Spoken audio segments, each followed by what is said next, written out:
Assalamualaikum warahmatullahi wabarakatuh. Halo teman-teman, perkenalkan nama saya Safia. Di sini saya akan menjelaskan tentang prinsip teknik dalam kegiatan fisik motorik beserta faktor yang mempengaruhi kelebihan dan kekurangan teknik serta contoh kegiatan fisik motorik yang sudah kita bahas selama di perkuliahan sebelumnya. Penjelasan ini saya sampaikan dengan bahasa yang agar mudah dipahami.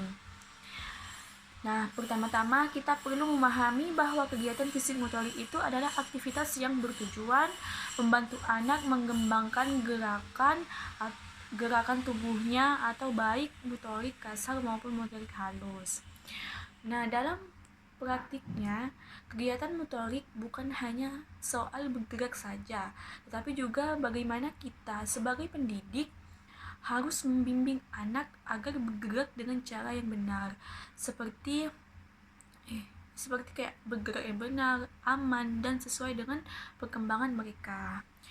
Nah, terus berbicara tentang prinsip teknik, yaitu sebenarnya prinsip ini adalah pedoman atau cara dasar yang kita gunakan ketika melatih gerakan kepada anak tersebut. Prinsip teknik ini membantu kita menyiapkan aktivitas agar lebih efektif dan aman. Ada beberapa prinsip yang penting harus diperhatikan. Yang pertama adalah anak harus dalam kondisi siap. Terus kesiapan ini meliputi kondisi fisik, emosi, dan perhatiannya. Terus anak yang belum siap, kayak cenderung sulit mengikuti industri atau bahkan bisa memudah cedera. Maka sebelum memulai, pendidik itu perlu memastikan suasana yang sudah kondusif. Nah, terus yang kedua itu latihan harus dilakukan secara bertahap. Kita tidak bisa langsung memberikan gerakan yang kompleks. Mulailah dari gerakan sederhana, kemudian perlahan naikkan tingkat kesulitannya. Tahapan ini perlu membantu anak memahami pola gerak secara alami dan nyaman. Terus yang ketiga ini gerakan perlu dicontohkan dengan jelas. Anak belajar paling cepat melalui contoh visual. Karena itu, guru harus memperagakan gerakan dengan posisi yang terlihat dengan jelas, serta menggunakan bahasa tubuh yang bisa gampang ditiru gitu. Nah, keempat, di sini jelaskan misalnya tuh kayak kegiatan tetap harus berbasis bermain, karena dunia anak adalah dunia bermain. Maka teknik yang terlalu kaku akan membuat anak tersebut atau anak cepat jenuh. Dengan mengemas kayak kegiatan menjadi permainan seperti lomba lari kecil, kayak lomba-lomba kecil gitulah, tantangan ringan atau permainan berirama seperti kayak nyanyi-nyanyi atau apalah gitu kan. Biar anak tuh kayak lebih termotivasi untuk bergerak. Jadi prinsip teknik fisik motorik sebenarnya tidak rumit. Intinya adalah memastikan anak nyaman, aman, dan tetap aktif belajar sambil bermain. Nah, faktor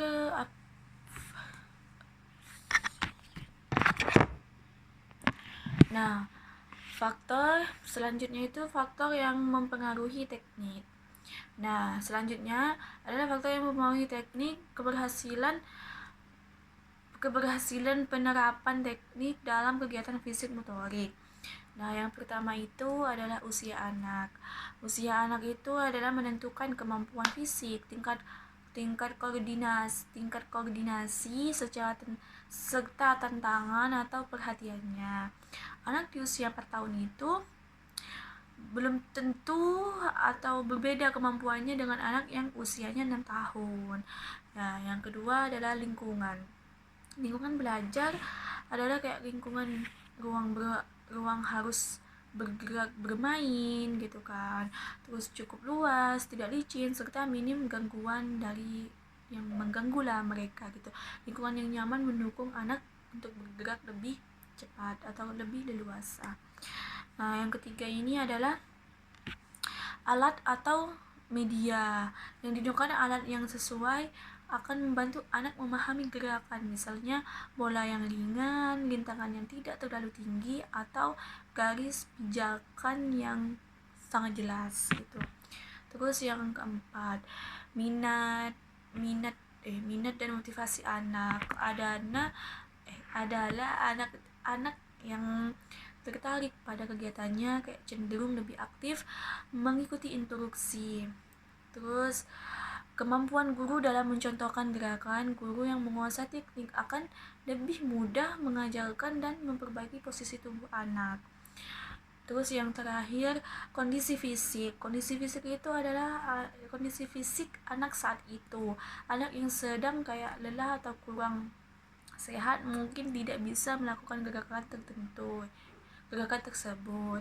Semua faktor ini perlu diperhatikan agar kegiatan benar-benar berjalan efektif. Terus kelebihan dan kekurangan teknik. Dalam penerapannya, teknik dalam fisik motorik tertentu memiliki kelebihan dan kekurangannya. Kayak misalnya kelebihannya itu kayak seperti anak lebih cepat memahami pola belajar atau pola gerak gitu kan. Terus yang kedua, gerakan anak menjadi lebih terarah dan benar. Anak lebih percaya diri, kayak lebih percaya diri tahu melakukan gerakan, risiko cedera berkurang karena gerakan dibimbing dengan tepat. Terus kegiatan menjadi lebih terus berstruktur dan mudah dipantau. Terus ada juga kekurangannya, yaitu jika teknik terlalu kaku, anak bisa cepat bosan. Jika guru memberikan kayak teknik yang terlalu sulit, anak juga akan kayak malas gitu kan. Terus tidak semua anak itu memiliki kemampuan motorik yang sama, sehingga teknik harus disesuaikan dengan apa yang mereka bisa gitu. Jika teknik tidak tepat, anak bisa melakukan gerakannya salah dan berulang sehingga sulit diperbaiki. Karena itu, pendidik perlu fleksibel dan memahami kondisi anak sebelum melakukan kegiatan-kegiatan tersebut. Contohnya itu kegiatan fisik motorik yang sudah dibahas, yaitu selama perkuliahan kita sudah membahas kayak berbagai kegiatan fisik motorik yang bisa diajarkan untuk anak usia dini. Nah, untuk motorik kasarnya, contohnya itu kayak belajar berlari, melompat, merangkak, atau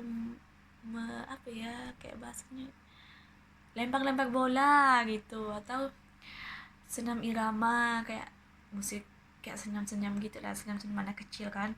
Terus motorik halusnya itu contohnya seperti kayak menggambar, menggunting, menempel, atau kayak membentuk sesuatu pola gitu tuh kan, kayak apa sih kayak bahasanya itu, kayak playground kan, kayak gitu lah intinya. Terus di sini intinya bisa disimpulkan bisa kita simpulkan bahwa penerapan prinsip teknik dalam kegiatan fisik motorik itu sangat penting untuk membantu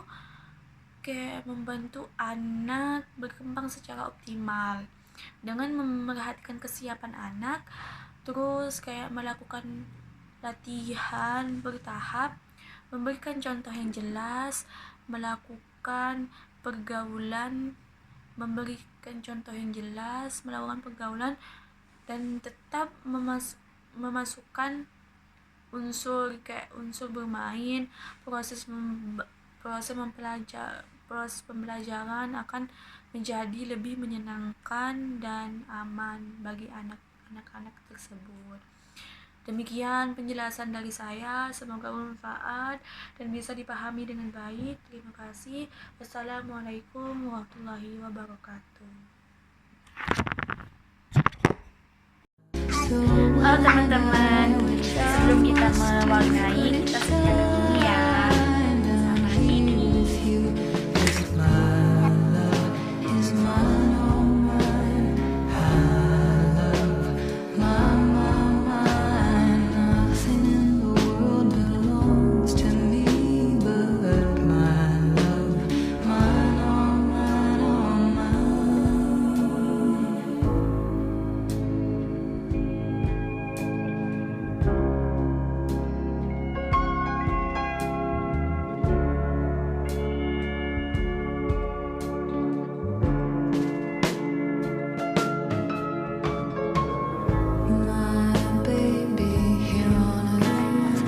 Gambarnya sudah selesai. Ini warna anggur ini warna hijau sama warna kan anggur memang identik warna hijau ya. Sini di dedek dia mewarnai dan menggambar tulang tahun ada biru dan coklat. Dan ini pohonnya warna hijau dengan batangnya warna coklat.